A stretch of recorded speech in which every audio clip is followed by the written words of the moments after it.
ও সন্তান, তুমি আমাকে সারিয়া ইবাদতের ময়দানে হাজির হয়েছো।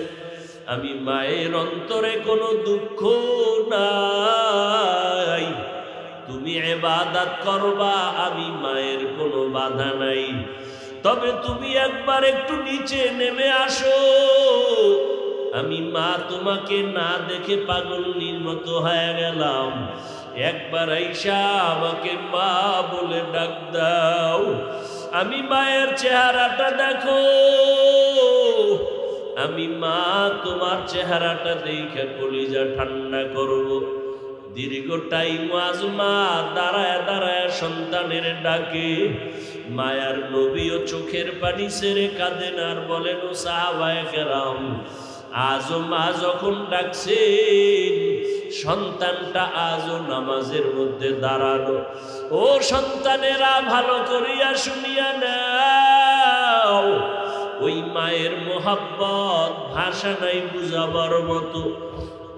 আজকে তুমি যতই বাহাদুরি করো না কেন, টাকার মালিক, বাড়ির মালিক, গাড়ির মালিক হয়ে গেছো, সম্মানের চেয়ারের মালিক, একবারও কি চিন্তা করছো রে বাবা?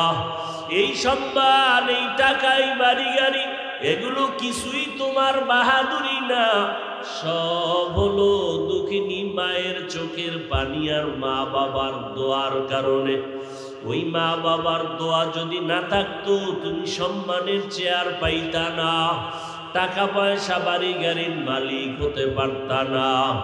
আজকে অনেক সন্তানের কারণে মা বাবা চোখের পানি ফেলে, কত কান্না কাঁদে। ওই সন্তান টাকা পয়সা পাইয়া মা চিনে না, বাবাও চিনে না। ওই সন্তান টাকা পয়সার মালিক হইয়া মা বাবার খোঁজ খবর রাখে না। ও সন্তান, ওই মা যদি একবার দুঃখ করিয়া বরদোয়া করে, তোমার কপাল নষ্ট হয়ে যাবে। ও সন্তানেরা, ওই মা বাবাকে কষ্ট দিও না। আজও সন্তানের মা পাহাড়ের নিচে দাঁড়াইয়া সন্তানটাকে ডাকতেছেন। হাদিসে পাকে আমার নবী বনি ইসরাইলের ঘটনা শুনাইতেছেন। সন্তান আজও নামাজে দাঁড়ানো, চিন্তায় পড়ে গেল। নামাজের ভিতরে দাঁড়াইয়া আমি আমার মাওলার ডাকের সাড়া দিব না মায়ের ডাকের জবাব দিব। সন্তান সিদ্ধান্ত নিল, আজও আমি মাওলার ডাকের সাড়া থেকে পিছনে যাব না। মা যতই ডাক দেখ না কেন, আমি মায়ের ডাকে সাড়া দিব না। আজও মা সূর্যের গরমে দীর্ঘ টাইম কষ্ট করে দাঁড়াইয়া সন্তানের সাড়া না পাইয়া মা কষ্ট নিয়ে বাড়ির মধ্যে রওয়ানা। বিদায় বেলা যায় আর বলে, ও সন্তান, তুমি ইবাদত করো, আমি মা চলে গেলাম, আর তোমারে আমার প্রয়োজন নাই রে বাবা। মা কষ্ট নিয়ে বাড়ি চলে গেলেন। দুদিন তিন দিন কিন্তু মায়ের অন্তরে মানাইতে পারে না। সন্তানের কথা যখনই মনে পড়ে, মা অঝোর দাঁড়ায় কান্না করে। ও দয়ার মালিক, ওই সন্তানের তো বুঝাইতে পারি না আমি মায়ের মনে কত কষ্ট। এইবার মা শেষ আর একবার সিদ্ধান্ত নিলেন, আমি এই শেষবারের মতো আবার যাব, সন্তানের গিয়া কলিজা ভরে ডাকবো। সন্তান দেখিনি শেষবারের মতো আমার মোহাব্বতে আইসা সাড়া দেয়। তৃতীয়বারের মতো মা ঘর থেকে বের হইয়া রওয়ানা। ও যুবক বাবারা, ভালো করিয়া বুঝো, আজকে চিন্তা করিয়া দেখো না রে বাবা, ওই মায়ের অক্লান্ত কষ্টের বিনিময়ে আজকে তুমি পরীক্ষায় ভালো নাম্বার পেয়েছো। ওই মা বাবার চোখের পানি আর দোয়ার কারণে তুমি আজকে লেখাপড়ায় পাশ করেছো। আজকে তোমার এত সম্মান মা বাবার দোয়ার কারণে রে বাবা। অথচ সন্তানের একটু ভাবিয়া দেখো, এই বয়সে মা বাবাকে কত কষ্ট দিয়েছো, মা বাবারে কত ধমক দিয়েছ। ও সন্তান, কপাল যদি ভালো করতে চাও মা বাবার কাছে গিয়া ক্ষমা চাইয়া দোয়া নিও। মা বাবা যদি দোয়া না করে তোমার কপাল আর খুলবে না। আর যদি মা বাবা তোমার আমার মাথায় হাত বুলাইয়া দোয়া করিয়া দেয়, সাথে সাথে আল্লাহর দরবারে মা বাবার দোয়া কবুল হয়ে যাবে। ও সন্তান, ওই মা বাবারে ভুলিয়া যাইও না রে বাবা, মা বাবারে কষ্ট দিও না রে বাবা। ওই মা বাবার দোয়া নেওয়ার চেষ্টা করিও। ওই মা বাবা দোয়া করলে আরশে আজিমে বসতে কোনো পর্দা থাকবে না। আল্লাহর বান্দি সন্তানের মহব্বতে পড়িয়া তৃতীয়বারের মতো রওয়ানা। সন্তান কোথায় একটা নজর দেখবো, কলিজা ঠান্ডা হয়ে যাবে। মা সন্তানকে পাওয়ার জন্য, দেখার জন্য শেষবারের মতো রওনা হয়ে গেল। সূর্যের গরম, পাহাড়ের পাদদেশে গিয়া মা দাঁড়াইলেন। দাঁড়াইয়া আবার আগের মতো ডাকতেছে, ও আমার কলিজার সন্তান, শেষবারের মতো আসছি রে বাবা। আমি তোমাকে না দেখলে আমার কলিজা ঠান্ডা হবে না। একটু নিচে নেমে এসে মায়ের চেহারার সাথে একটু দেখা করায়া যাও। সন্তানকে মা আজও এমন সময় ডাক দিলেন যেই সময় সন্তান নামাজের ভিতরে মশগুল। সন্তান চিন্তায় পেরেশান হয়ে গেল, মায়ের ডাকে আমি কি নিচে যাব না নামাজ শেষ করব? সন্তান আজও সিদ্ধান্ত নিল মায়ের ডাকে সাড়া না দিয়া নামাজ ছাড়ব না, নামাজের ভিতরে মশগুল হয়ে যাব। ইসলামের আইন হলো নফল নামাজ যদি পড়ো, মা যদি বারবার ডাক দেয়, নামাজ তুমি ছেড়ে দিয়া মায়ের ডাকে সাড়া দাও। কারণ মা যদি আবার কষ্ট পাইয়া চোখের পানি ছেড়ে দেয়, সন্তান যত টাকার মালিক হও না কেন, যত গাড়ি বাড়ির মালিক হও না কেন, মায়ের বরদোয়ার সাথে সাথে কবুল হয়ে যাবে। তোমার কপাল পুড়িয়া যাবে। টাকা পয়সা তোমাকে বাঁচাইতে পারবে না, ক্ষমতায় বাঁচাইতে পারবে না। ওই মা বাবার অন্তরে যেন কষ্ট না যায়, এই জন্য ইসলামের আইন হলো নফল নামাজেও যদি দাঁড়াও, মা বাবায় যদি কলিজা ভরিয়া বারবার ডাকে, তাড়াতাড়ি নামাজ সারিয়া সারা দাও, মা বাবা যেন কষ্ট না পায়। এরে নবীর উম্মতের দল ও যুবকের দল, আজও সন্তান মায়ের ডাকে সাড়া দেয় না। আজকে মা অনেক কষ্ট পেয়ে গেল।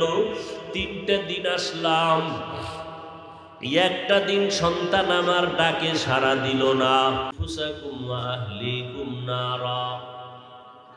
হে দুনিয়ার মুমিন, তোমরা নিজেদেরকে এবং তোমার আহাল পরিবারদেরকে জাহান্নামের আগুন থেকে বাঁচাও। ওয়াকুদুহান নাসু ওয়াল হিজারা। কারণ মানুষ আর পাথর হবে জাহান্নামের ইন্ধন। আলাইহা মালাইকাতুন গিলাযুন শিদাদুন লা ইয়াসুনাল্লাহা মা আমারাহুম।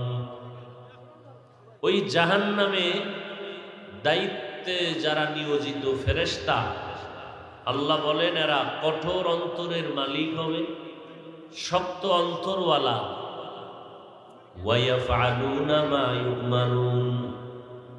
আল্লাহর আদেশের বাহিরে তারা কিছুই করবে না, বরং আল্লাহ যা হুকুম করবেন ওই আদেশ তারা পালন করবেন।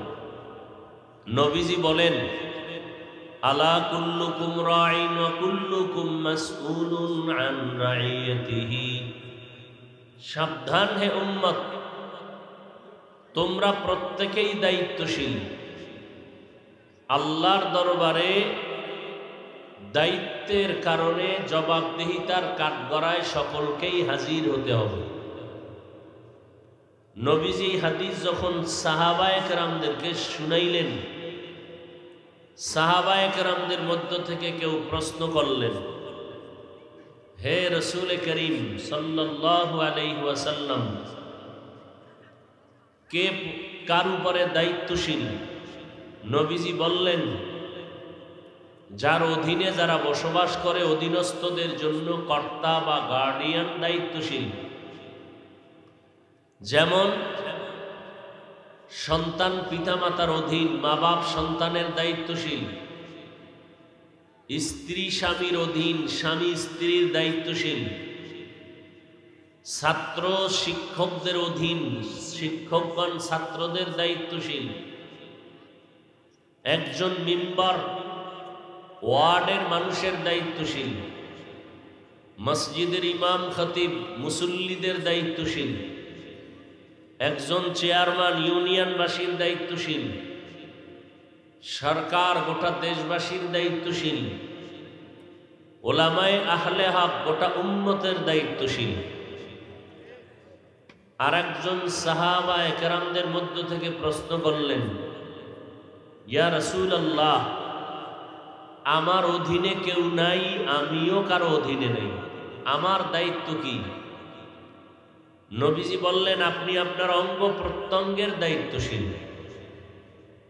কিয়ামতের ময়দানে আল্লাহ অঙ্গ প্রত্যঙ্গের হিসাব নেবেন। দুটো হাত দিয়েছেন, দুটো পা দিয়েছেন, দুটো চোখ দিয়েছেন, আল্লাহ এগুলো অনর্থক দেন নাই। কিয়ামতের দিন আল্লাহ এগুলোর জবাব নেবেন, হিসাব নেবেন। মানুষ আযাবের ভয়ে, শাস্তির ভয়ে মিথ্যার আশ্রয় নিবে। তখন আল্লাহ জবানকে বন্ধ করে বলবেন, হাত কথা বলো, পা কথা বলো। আল ইয়াউমা নাখতিমু আলা আফওয়াহিহিম ওয়া তুকাল্লিমুনা আইদিহিম ওয়া তাশহাদু আরজুলুহুম বিমা কানু ইয়াকসিবুন। দস্তগোয়াদ মঞ্চুনি দুজদিদাম, লবগোয়াদ মঞ্চুনি বুসিদাম, চশমগোয়াদ চিদাম গমজা হারাম, গোশগোয়াদ চিদাম সমরুল কালাম। জবানকে আল্লাহ বন্ধ করে দিবেন। হাতকে বলবেন, হাত কথা বল। হাত আল্লাহর সামনে কথা বলা শুরু করবেন। ও দয়ার মালিক, দুটো হাত তুমি দিয়েছো যেই ডিউটি করার জন্য, তোমার বান্দা সে ডিউটি করে নাই। হাতের দ্বারা মানুষের কল্যাণে ব্যবহার করবে, এই হাত দ্বারা মানুষের পক্ষে কাজ করবে, মা বাবার কল্যাণে কাজ করবে, এই হাতের দ্বারা কোরআন ধরে ধরে পড়বে। বান্দা হাত দিয়া অন্যায়ের দিকে হাতকে প্রসারিত করেছে, হাতের দ্বারা অন্যায়ের কল্পনা করে মানুষের ক্ষতি সাধনে হাত ব্যবহার করেছে। হারাম জিনিস হাত দ্বারা ধরেছে, নাপাক জিনিস হাতের মাধ্যমে স্পর্শ করেছে। আল্লাহ বলবেন, পা কথা বলো। আল্লাহর অর্ডারে পা কথা বলবে, চোখ কথা বলবে। ও দয়ার মালিক, দুটো চোখ তুমি দান করেছো, মা বাবা দেখবে সওয়াব, এই চোখ দিয়া আলেম দেখবে সওয়াব, এই চক্ষু দিয়া কোরআন দেখে দেখে পড়বে সওয়াব, এই চোখের দ্বারা তোমার ঘর বাইতুল্লাহ দেখবে সওয়াব, তোমার কুদরত দেখবে সওয়াব। কিন্তু বান্দা এই চোখের দ্বারা ভালো কিছু দেখে নাই, বরং সারাটা রাত মোবাইলের দিকে তাকাইয়া তাকাইয়া কবিরা গুনাহ করে করে রাত কাটিয়েছে, ঘুমায় নাই। আল্লাহর আদালতে সব অঙ্গ প্রত্যঙ্গ কথা বলবে। আল্লাহ পাক এগুলোর সাক্ষী শুনিয়া তারপরে বান্দার ফয়সালা দিবেন। আল্লাহ তাআলা সাক্ষী ছাড়া ডাইরেক্ট কারো ব্যাপারে কোনো রায় পেশ করবেন না। আল্লাহ পাক বলেন, ও দায়িত্বশীলেরা, তোমাদের যার উপরে যত দায়িত্ব আছে পালন করো। ত্রুটি যদি করো, হাসরের ময়দানে পার পাওয়ার কোনো উপায় নাই। কারণ হাসরের মাঠ ইনসাফের বিচারের মাঠ। ওয়াত্তাকু ইয়াওমান তুরজাউনা ফীহি ইলাল্লাহ সুম্মা তুওয়াফফা কুল্লু নাফসিন বিমা কাসাবাত ওয়া হুম লা ইউজলামুন। ভয় করো ওই দিনের কথা, যেই দিন আল্লাহর আদালতে সবাই হাজির হতে হবে। আল্লাহ ওই দিন কারো সাথে কোনো জুলুম করবেন না। যার যতটুকু পাওনা ইনসাফের সাথে আল্লাহ তাকে তা দিয়ে দিবেন। আল্লাহ দিতে গিয়া কোনো গরিমসি করবেন না, কোনো বাহানা করবেন না, দ্রুত দিয়ে দিবেন। আল ইয়াউমা তুজজা কুল্লু নাফসিন বিমা কাসাবাত লা যুলমাল ইয়াউম ইন্নাল্লাহা সারিউল হিসাব।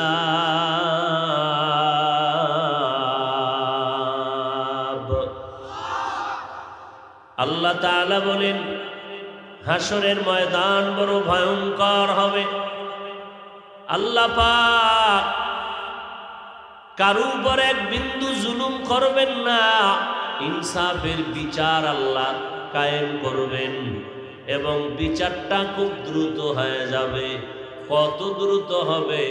বলে ফজর থেকে জোহর পর্যন্ত এই সময়ের মধ্যে হাসরের ময়দানের কোটি হাজার লাখ কোটি মানুষের বিচার কমপ্লিট হয়ে যাবে। এটা কেমন করে সম্ভব? আমার আল্লাহ তাআলার কুদরতের দ্বারা বড় সম্ভব। অসম্ভবকে সম্ভব করার ক্ষমতা আছে কার? আরো জোরে বলেন। একটা গাছ কথা বলতে পারে না, এটাই স্বাভাবিক।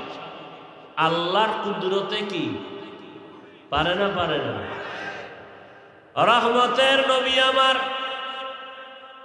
মরা খেজুর গাছের উপরে দাঁড়ায়া খুতবা পড়ে দীর্ঘদিন পড়ার পর সাহাবায়ে কেরামদের অনুরোধে নতুন মিম্বর বানালেন।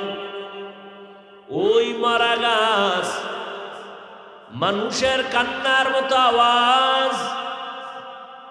নবী এসে দাঁড়ায় বলেন, রে গাছ কেন কান্না করো? ও নবী, গাছ বলে আপনার বিরহের বেদনায় কান্না করি, কি চাও? আমি রহমতের নবী দোয়া করব, তুমি আজ তাজা হয়ে যাবা, তোমার ফল বের হবে, জমিনের মানুষ তোমার ফল খাবে। গাছ বলে, না তা চাই না।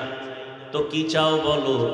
গাছ বলেন, ইয়া রাসূলুল্লাহ, আমি চাই আপনি আমার জানাজা পড়ায় এখানে দাফন করে দিবেন।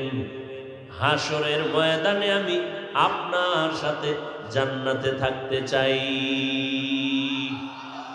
উস্তুনে হান্নানা আজ হাজরে রসুল নালামি জাদ হামচুয়ার বাবুল।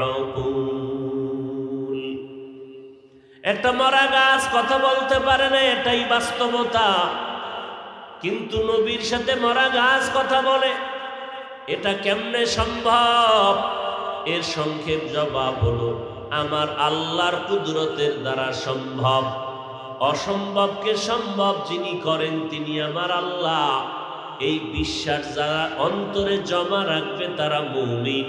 এই বিশ্বাস যারা অন্তরে জমা রাখবে না তারা বেঈমান। একটা দুধের বাচ্চা মায়ের কোলে কথা বলতে পারে না, এটাই বাস্তবতা। কিন্তু আবার আল্লাহ যদি ক্ষমতা দেন, পারে না? পারে না। ঈসা নবী মায়ের কোলে দুগ্ধ পান অবস্থায় কথা বলেছেন। পয়গম্বর ঈসা আলাইহিস সালাম আর এক আল্লাহর বান্দার ঘটনা হাদিসে পাকের মধ্যে আছে। রহমতের নবী বয়ান করেন, নবী বলেন, ও সাহাবায়ে কেরাম, আমার আগে একজন নবী চলে গেছেন, মুসা আলাইহিস সালাম। মূসা নবীর উম্মতের মধ্যে একটা দল ছিল বনি ইসরাইল। বনি ইসরাইলেরা ইয়াকুব নবীর সন্তান, আর ঈসা নবী আর মূসা নবীর উম্মত হলো বনি ইসরাইলেরা দুই ভাগে বিভক্ত। সব বনি ইসরাইল ইয়াকুব নবীর সন্তান, আর ধর্মীয় লাইনে এরা দুই নবীর উম্মত। এক নবী ঈসা আর এক নবী কথা কয় না মূসা আলাইহিস সালাম। ঈসা নবীর উম্মতের দাবিদারেরাও বনি ইসরাইল, মূসা নবীর উম্মতের যারা দাবি করে এরাও বনি ইসরাইল। তবে ধর্মীয় লাইনে তারা দুই ভাগ হয়ে গেছে, একদল ইহুদি আর একদল নাসারা। ইহুদিদেরকে ইহুদি বলা হয়, নাসারা যারা কোরআনের ভাষায় তারা, আমাদের সচরাচর ভাষা হলো তারা খ্রিস্টান। তারা কি খ্রিস্টান? ঈসা নবীর উম্মত হওয়ার দাবিদার। ইহুদিরা মূসা নবীর উম্মত হওয়ার দাবিদার। দোনো দলই বনি ইসরাইল। আল্লাহ তাআলার নবী, আপনার আমার নবী, সাহাবায়ে কেরামদেরকে বনি ইসরাইলের এক ঘটনা শুনাইতেছেন। ভালো করে শুনবেন। আল্লাহর নবী বলেন, ও সাহাবায়ে কেরাম, বনি ইসরাইলের ভেতরে একজন বড় ইবাদত করনেওয়ালা বান্দা, এত বেশি ইবাদত করতেন, তার 24 ঘন্টা আল্লাহর ইবাদত ছাড়া কোনো কাজ নাই। ইবাদত করতে গিয়া এক সময় তার অন্তর এতটা মজবুত হয়ে গেল, চিন্তা করে দেখলো মানুষের মধ্যে যদি থাকি আমার ইবাদতের মধ্যে ঘাটতি আসে। যতক্ষণ ইবাদত করি ভালো, ইবাদত করে বাইরে নামলে মানুষের মধ্যে ঢুকে পড়লে তখন আমার ইবাদতের মন মানসিকতা নষ্ট হয়। আল্লাহর বান্দা চিন্তা করিয়া সিদ্ধান্ত নিল, আমি আর লোকালয়ে থাকবো না, নির্জন জায়গায় গিয়া একতাবদ্ধ হইয়া একনিষ্ঠতার সাথে এক ধ্যানে আমি রবের ইবাদত করব। এই চিন্তা করিয়া আল্লাহর বান্দা সিদ্ধান্ত নিল, জঙ্গলে যাইয়া একটা পাহাড়ের চূড়ায় উঠল, কোন রকম একটা ছোট ঘর বানাইয়া আল্লাহর বান্দা ওই ঘরের মধ্যে ইবাদতে মগ্ন হয়ে গেল। এখন আর ডিস্টার্ব নাই, মনের মধ্যে কোনো পেরেশানি নাই, খানারও চিন্তা নাই, বাহিরে যাওয়ার কোনো পেরেশানি নাই। আল্লাহর বান্দা এক ধ্যানে এক মনে আল্লাহর ইবাদত করে একটা সেকেন্ড সময় আল্লাহর মোহাব্বতের বাইরে সে ব্যয় করে না। এতটাই আল্লাহর প্রতি তার মোহাব্বত গাঢ় হয়ে গেল। কিন্তু আল্লাহর নবী বলেন, আল্লাহর প্রিয় বান্দা যারা, আল্লাহ তাদেরকে কঠিন থেকে কঠিন পরীক্ষা নেন। পরীক্ষায় যারা পাশ করবে তারা বিনা হিসাবে জান্নাত পেয়ে যাবে। আল্লাহর নবী বলেন, ওই বনি ইসরাইলের গোলাম পাহাড়ের চূড়ায় ছোট ঘর, ওই ঘরের মধ্যে ইবাদতে মশগুল, বাড়িতেও যায় না, পাহাড়ের নিচেও নামে না। কিন্তু ঘরের ভেতরে একমাত্র মা দুঃখিনী, দীর্ঘদিন হয়ে যাওয়ার পরে পেরেশান হয়ে গেলেন। সন্তানের দেখি না, কত রাত কত দিন হয়ে গেল, আমার কলিজার টুকরা সন্তান একবারও দেখলাম না, সন্তান আমার ঘরে আসে না। মনটা বড় খারাপ। যদি আমার ঘরে আসতো, আমি আমার সন্তানকে দেখে একটু তৃপ্তি অর্জন করতাম। সন্তানের প্রতি মা বাবার কি পরিমাণ মোহাব্বত, এটা বুঝাবার কোনো ভাষা নাই। সন্তান হাজারো অপরাধ করলে মা বলিয়া যখন ডাক দেয়, মায়ের কলিজা ঠান্ডা হয়ে যায়। বাবাকে যখন বাবা বলে ডাক দেয়, বাবার কলিজা ঠান্ডা হয়ে যায়। মা দুঃখিনী চিন্তায় পড়ে গেলেন, আমার সন্তানকে কেমন করে আমি দেখব। টেলিফোনের ব্যবস্থা নাই, কেমন করে সন্তানের চেহারা দেখে অন্তর ঠান্ডা করব। মা চিন্তা ভাবনা করিয়া সিদ্ধান্ত নিল, আমি সকালবেলা বাবার সন্তানের কাছে যাই একটু দেখা করব। যদিও আমি মহিলা মানুষ, ওই পাহাড় বেয়ে চূড়ায় উঠতে পারবো না, তবে যদি আমি পাহাড়ের নিচে বৈশা আমার কলিজার সন্তানটাকে একটু মহব্বতে ডাক দেই, আমার সন্তান যদি এসে একটু দেখা দেয়, আমার কলিজা ঠান্ডা হয়ে যাবে। মা চিন্তা ভাবনা করিয়া সিদ্ধান্ত নিয়ে নিল, সূর্যের প্রখর তাপ বাড়তেছে, সকাল দুপুরের আগ মুহূর্তে মা সন্তানের মোলাকাতের জন্য একা একা রওনা হয়ে গেলেন। পাহাড়ের পাদদেশে যাইয়া পাহাড়ের চূড়ার মুখের মুখটা উঠাইয়া, রোদের তাপ, সূর্যের আলো, উপরে তাকানো যায় না, হাত দিয়া চোখের উপরে পর্দা লাগায় তারপরে উপরে তাকাইলেন। আমার নবীও সাহাবায়ে কেরামদেরকে এইভাবে দেখাইলেন। সন্তানের মা ওই পাহাড়ের নিচে বসে সন্তানকে সম্বোধন করে ডাকলেন, ও বাবা, তুমি পাহাড়ের চূড়ায় আসো, আমি মা তোমার বিরহের বেদনায় হাজির হয়ে গেলাম, একটু সময়ের জন্য তুমি আমাকে দেখা দাও, ইবাদতে আমার কোনো বাধা নাই। কতদিন হলো রে বাবা তোমার চেহারা দেখতে পারি না, একটু তুমি নিচে নামিয়া আমি মায়ের সাথে একটু দেখা দিয়া যাও। প্রচন্ড রোদের গরমে মা অনেকবার ডাকাডাকি করলেন। সন্তানকে এমন সময় মা ডাকলেন যেই সময় সন্তানটা নামাজের মধ্যে দাঁড়ানো। সন্তান চিন্তায় পড়ে গেল, আমি এখন আমার মালিকের মহব্বতের বন্ধনে আবদ্ধ, আমার আম্মাজান ডাকতেছেন, আমি আমার মাওলার ডাকে দাঁড়াইয়া থাকবো নাকি মায়ের ডাকে সাড়া দিয়া নিচে চলে যাব। চিন্তা ভাবনা করিয়া সন্তান সিদ্ধান্ত নিল, আমি আমার মাওলার ডাকের মোহাব্বত থেকে আমি আলাদা হব না। সন্তান নামাজে দাঁড়াইয়া আল্লাহর মোহাব্বতে মশগুল হয়ে দাঁড়ায় রইল। মায়ের ডাকে সন্তান একবারও সাড়া দেয় নাই। দীর্ঘ টাইম মা দাঁড়াইয়া সন্তানের না পাইয়া মনের কষ্ট নিয়া বিমুখ হইয়া মা ঘরের মধ্যে চলে গেলেন।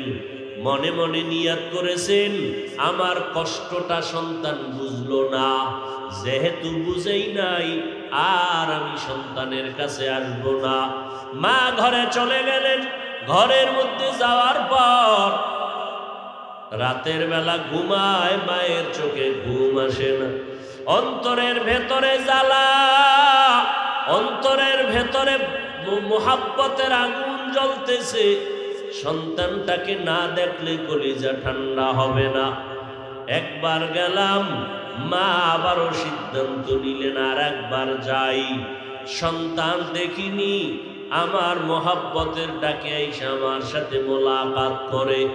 সন্তানের ডাকে মায়ের মোহাব্বতের টানে সন্তানের কাছে মা আর একবার রওয়ানা। মা হেঁটে হেঁটে সূর্য যখন তাপ দেওয়া শুরু করলো এই টাইমে চলে গেলেন। পাহাড়ের পাদদেশে যাইয়া মা আর একবার ডাক দিলেন, ও সন্তান, তুমি আমাকে সারিয়া ইবাদতের ময়দানে হাজির হয়েছো।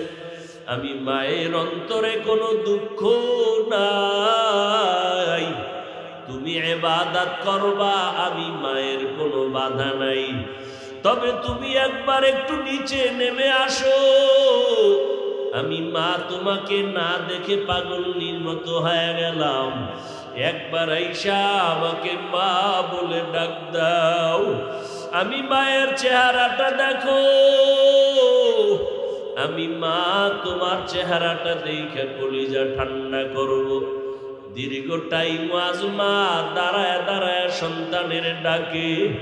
মায়ার নবীও চোখের পানি ছেড়ে কাঁদেন আর বলেন, ও সাহাবায়ে কেরাম, আজও মা যখন ডাকছেন সন্তানটা আজও নামাজের মধ্যে দাঁড়ানো। ও সন্তানেরা ভালো করিয়া শুনিয়া নাও, ওই মায়ের মোহাব্বত ভাষা নাই বুঝাবার মতো।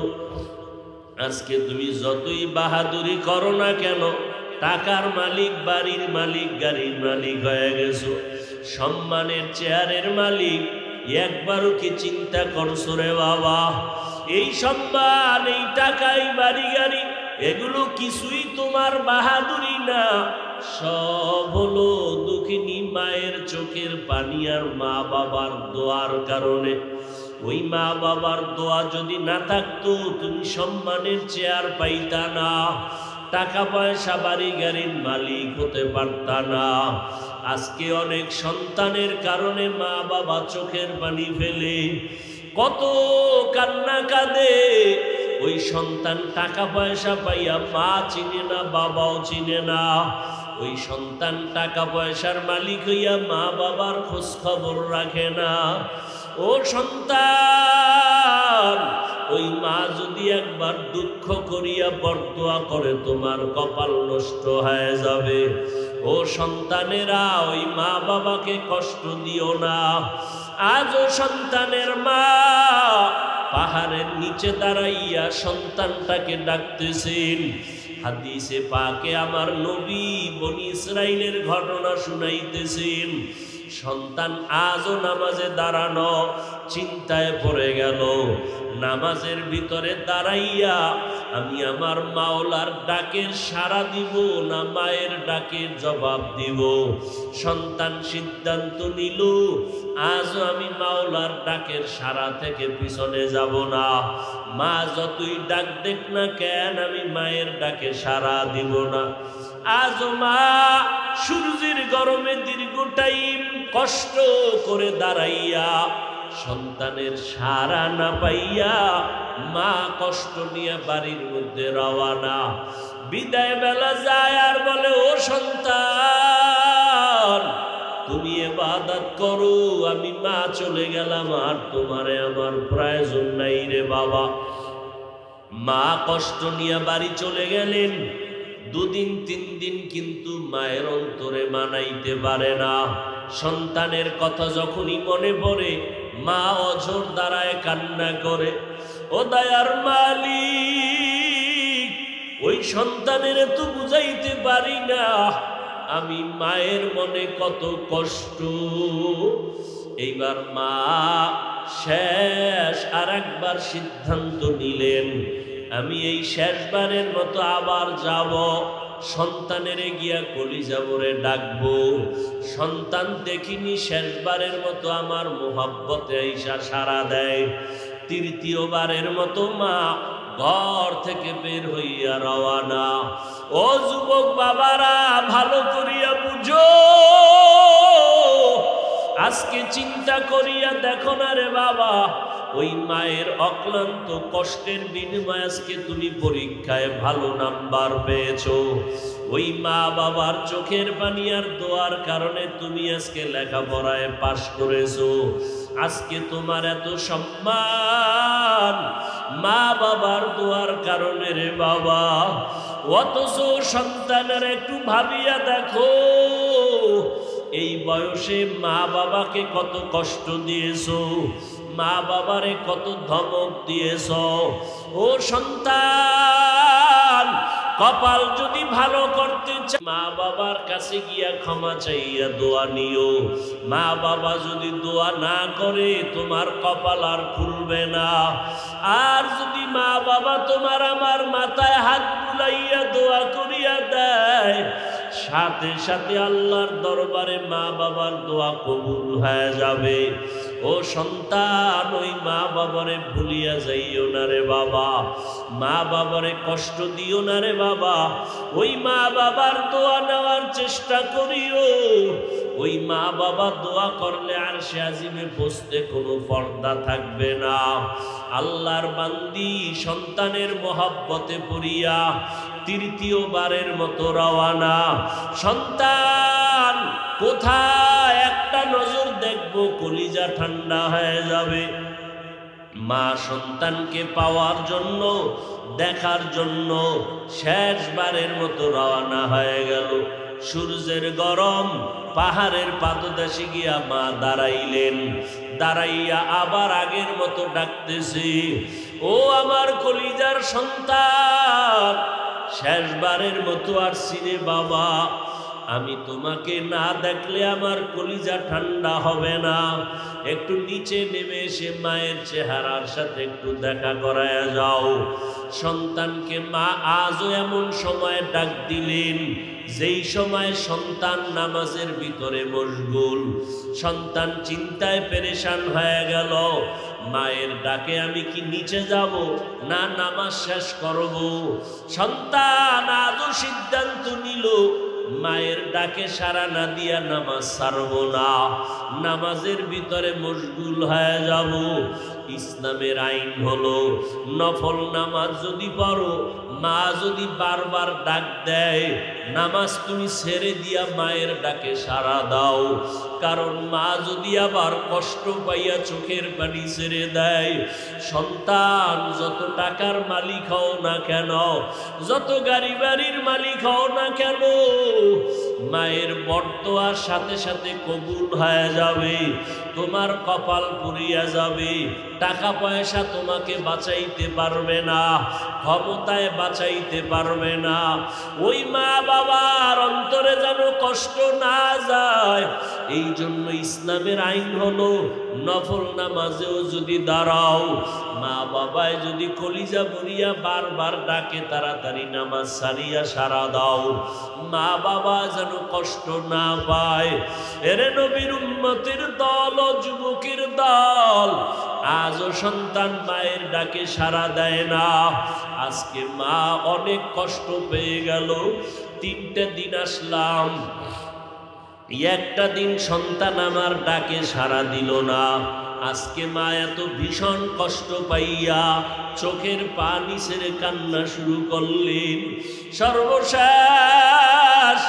মা নিরুপায় হইয়া কষ্ট নিয়া বাড়ির দিকে রওয়ানা। আজকে বাড়িতে যায় আর মনে মনে আমার মাওলার কাছে একটু বরদোয়ার মতো কথা বলেই ফেলল। তেমন কঠিন কথা না, হালকা ভাবে বলল, ও আসমানের মালিক, 3টা দিন আমি মহিলা মানুষ ঘর থেকে কষ্ট করে হেঁটে হেঁটে আসলাম। সূর্যের গরমের মধ্যে আসিয়া 3টা দিন ডাকলাম, আমার সন্তান একবারও সাড়া দিল না। ও আল্লাহ, তোমার কাছে হালকা ভাবে বিচার দেই, তোমার এই বান্দাটাকে মরণ দিবা না যতক্ষণ পর্যন্ত একটা জিনাকারিনী অবৈধ নারীর চেহারা দেখবে না, ততক্ষণ আমার সন্তানটার মরণ দিও না। অর্থাৎ একটা জেনাকারিনী নারীর চেহারা দেখাইয়া তারপরে মরণ দিও। মা বেশি কঠিন বরদোয়া করে নাই। যদি মা বলতেন জিনা না করাইয়া কবর দিও না, তাহলে আরো মারাত্মক হয়ে যাইত। কিন্তু আল্লাহর খাস বান্দাদের জন্য এটাও বড় কঠিন। একটা জেনাকারিনী বেগানার চেহারা দেখা বড় খারাপ কথা। মা এই কথা বলিয়া বাড়িতে রওয়ানা। আমার মাওলার আদালতে মায়ের দোয়াটা কবুল। 1 সেকেন্ড আর দেরি হয় নাই, এই মায়ের দোয়া কবুল হয়ে গেল। এলাকার ভিতরে সুনাম ছড়ায় গেল। মানুষে কথা বলতেছে, আমাদের বনি ইসরাইলের ভিতরে এত বড় আল্লাহওয়ালা আর নাই। বলে কেমন? বা 1টা সেকেন্ড আল্লাহর ইবাদত ছাড়া কাটায় না। কোথায় কাটায়? পাহাড়ের চূড়ায় উঠিয়া আল্লাহর ইবাদত করে। ওই বলতে বলতে পুরা এলাকায় ছড়ায় গেল তার সুনাম। ওই এলাকায় একটা সুন্দরী নারী ছিল, অত্যন্ত চেহারাওয়ালা। ওই মহিলা ডাক দিয়া কয়, তোমরা কার এত গুণগান গাও? বলে আমাদের বনি ইসরাইলের সন্তান পাহাড়ের চূড়ায় ইবাদত করে, 1টা সেকেন্ড ইবাদত ছাড়া খালি যায় না, এবং সে কোনো গুনাহ করে না, গুনার দিকে নজরও দেয় না। ওই মহিলা ডাক দিয়া কয়, তোমরা যতই গুণগান গাও, আমি একজন নারী, তারে গুনার দিকে নিয়ে যাইতে পারবো।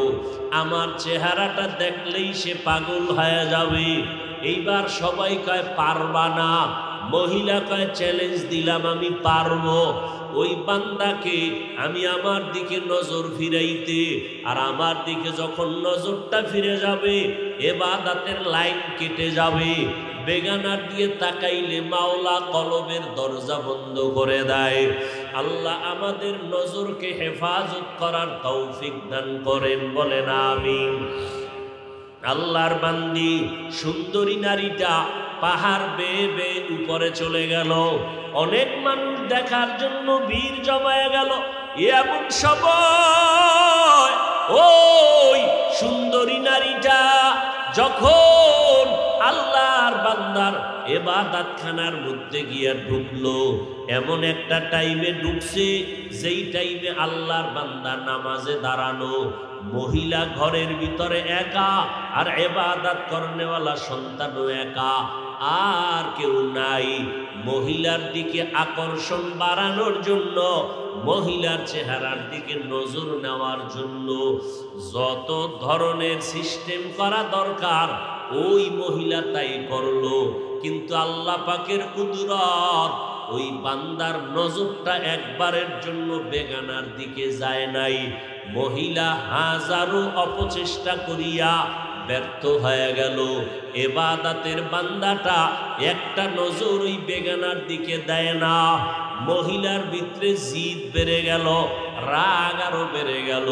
ওরে আল্লাহর বান্দা ভালো করে বুঝো, যারা মাওলার খাঁটি গোলাম, আজকে তুমিও মুসলমান, আমিও মুসলমান। তোমার আল্লাহ আমার আল্লাহ এক, তোমার নবী আমার নবী এক, তোমার কোরআন আমার কোরআন এক, তোমার কালেমা আমার কালেমা এক, নাকি আলাদা? তোমার ধর্ম আমার ধর্ম, তোমার কাবা আমার কাবা, তোমার দুনিয়াতে আসা, দুনিয়ার থেকে বিদায় তাও হবে এক, কাফন হবে তিনটা, কালার হবে আলাদা। এ কথা কও, কালার হবে এক। তুমিও মুসলমান, আমিও মুসলমান। আজকে তোমার পাও দইরা দইরা বয়ান কেন করা লাগবে? আজকে তো হিন্দুদেরকে বয়ান করা দরকার ছিল, খ্রিস্টানকে বয়ান করা দরকার ছিল। কারণ তোমাদের এই উত্তরবঙ্গের ভিতরে দলে দলে মুসলমান খ্রিস্টান বানায়, টাকা পয়সা দিয়া কাদিয়ানি বানায়, তাদেরকে বয়ান করা লাগতো। অথচ 12 মাসের একটা দিন বন্ধ নাই, মুসলমানের পাও দূরে দূরে বয়ান করা লাগে, এরপরেও লাইনে আনা যায় না।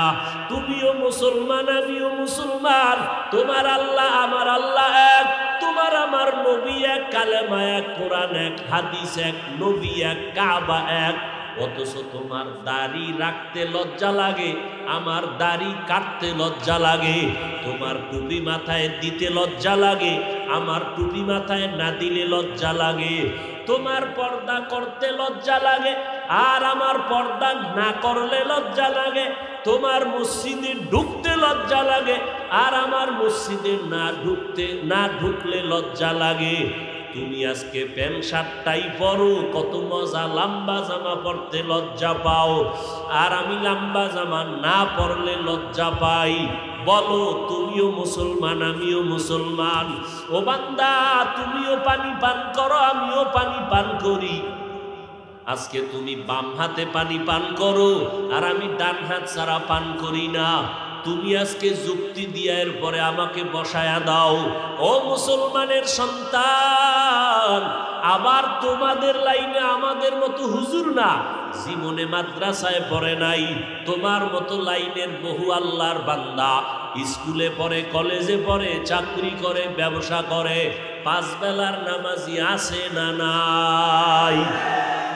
ওরে বান্দা, তোমার টুপি পরতে লজ্জা লাগে, অথচ তোমার লাইনে কিছু বান্দা আছে টুপি কখনো মাথার থেকে ছাড়ে না, নামাজের আজান হলে মসজিদে হাজির। ও বুড়া বাবাজিরা, আপনার মতো কত বুড়ারা হাতের মধ্যে লাঠি নিয়ে টোকাইয়া কষ্ট কইরা কইরা মসজিদে গিয়া নামাজ পড়ে, আর আপনি নামাজ পড়তে ভালো লাগে না। আপনিও মুসলমান, ওই বুড়াও মুসলমান। ওই স্কুল কলেজের ছেলে মেয়েরা তোমার মতো যুবক স্কুলে পড়িয়াও নামাজ ছাড়ে না, রাস্তায় গাড়ি চালায় নামাজ ছাড়ে না। তুমিও মুসলমান, তোমার ওই ভাইও মুসলমান, র্যাব আর্মি পুলিশ বিডিআরের চাকরি করে, নামাজ ছাড়ে না।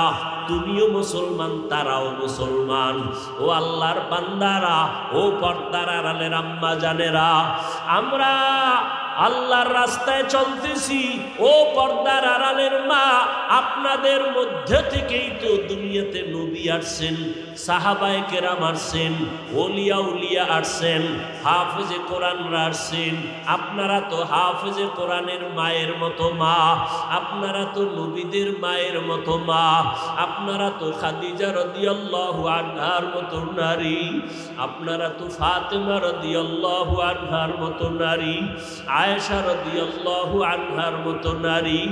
ও পর্দার আড়ালের আম্মা জান, আপনার মতো কত মা এখনো গ্রামে খুঁজলে পাওয়া যাবে, স্বামীর মাল হেফাজত করে, 5 ওয়াক্ত নামাজ পড়ে, বেপরদায় চলে না। এমন মায়ের অভাব নাই। আপনারা কেন পারেন না রে মা?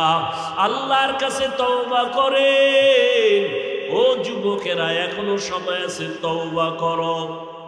ওই আল্লাহর বান্দা এত সুন্দরী নারী সামনে দাঁড়াইলো, কতটা অঙ্গি ভঙ্গি করলো, কতটা অপকৌশল করলো। ওই বান্দার একটা নজরও বেগানার দিকে যায় নাই। আর তুমি এমন মুসলমান, মোবাইলটা নিয়ে সারা রাত কবিরা গুনাহ দেখো,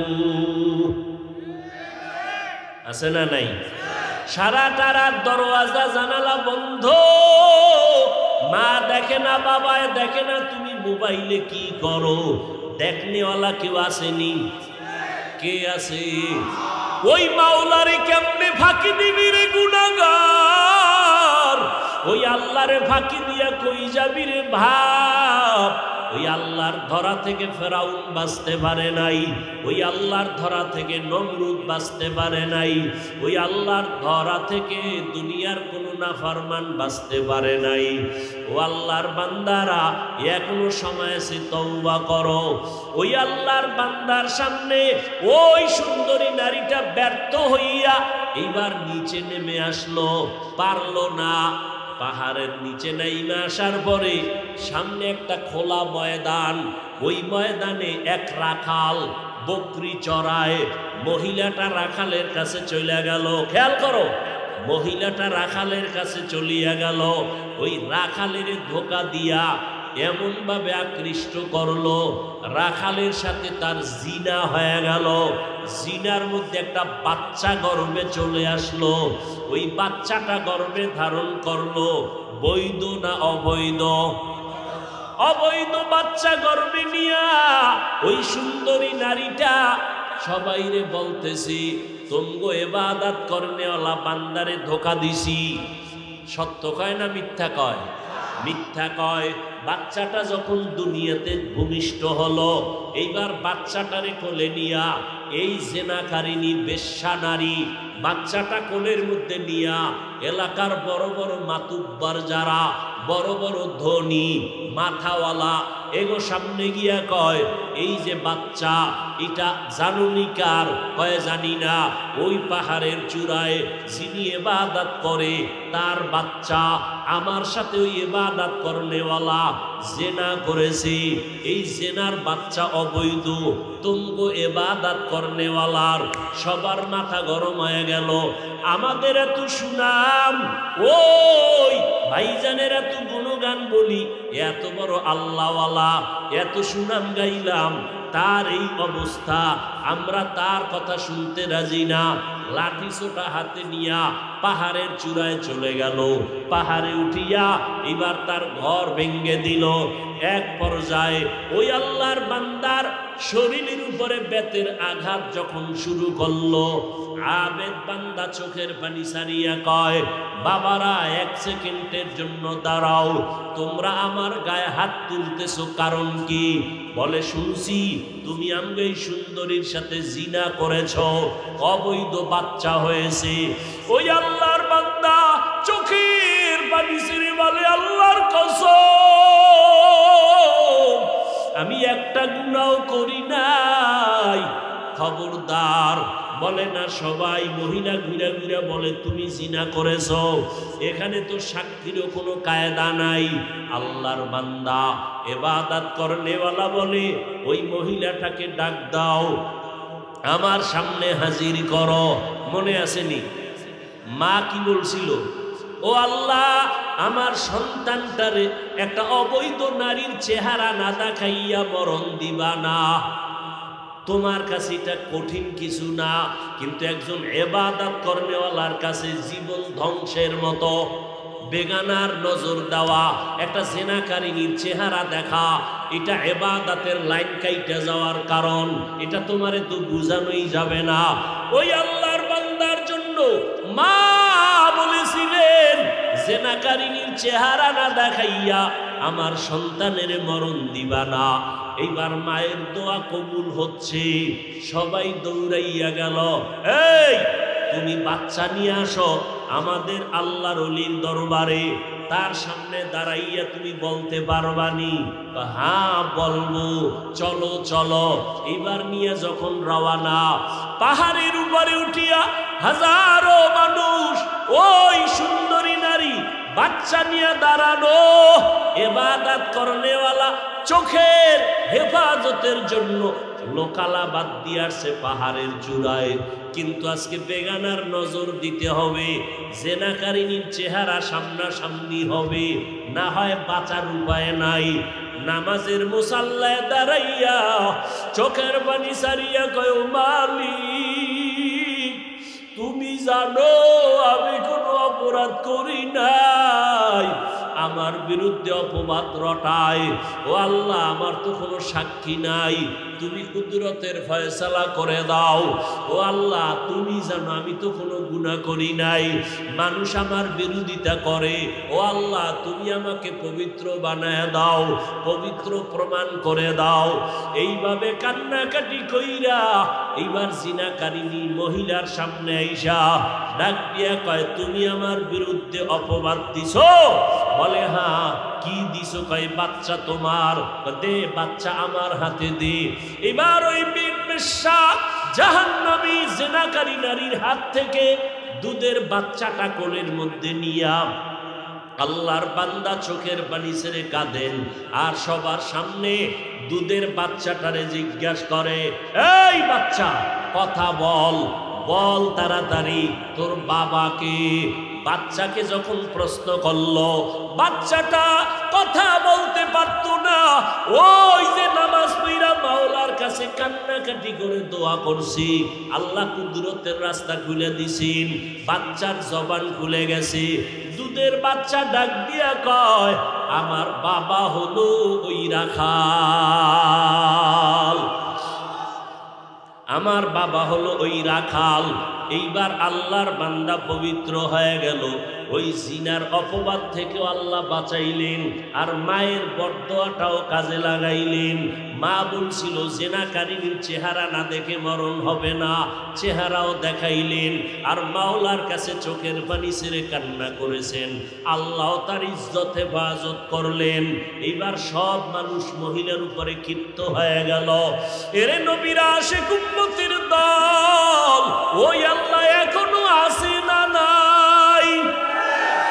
ওই আল্লাহকে ভুলিয়া কই গেছো? ওই আল্লাহর মোহাব্বত দিয়া সামনে আগাও। তোমার লেখাপড়া বন্ধ করা লাগবে না, চাকরি বন্ধ করা লাগবে না, আল্লাহর মোহাব্বত নিয়ে চলো। জীবনে আর নামাজ ছাড়বা না, আর মা বাবারে কষ্ট দিবা না, আল্লাহর বিরোধিতাও করবা না। যদি মা বাবার দোয়া নিয়ে চলতে পারো, আল্লাহ বিজয় দিবে দুনিয়ায়, আল্লাহ বিজয় দেবে আখেরাতে। বিনা হিসাবে জান্নাতে যাইবা।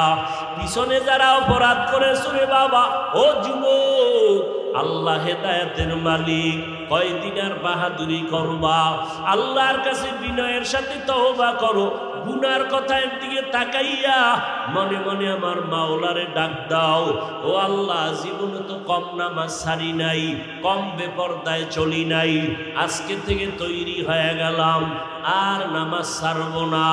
আমার মতো তোমার মতো বান্দা যদি স্কুল কলেজে পড়িয়াও নামাজ পড়ে, তুমি কেন পারবা না? মনেরে বুঝাও।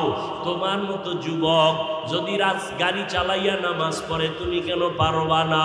তোমার মতো বান্দা নদীর মধ্যে কাজ করে, কৃষি কাজ করে, নামাজ ছাড়ে না, তুমি কেন পারবা না?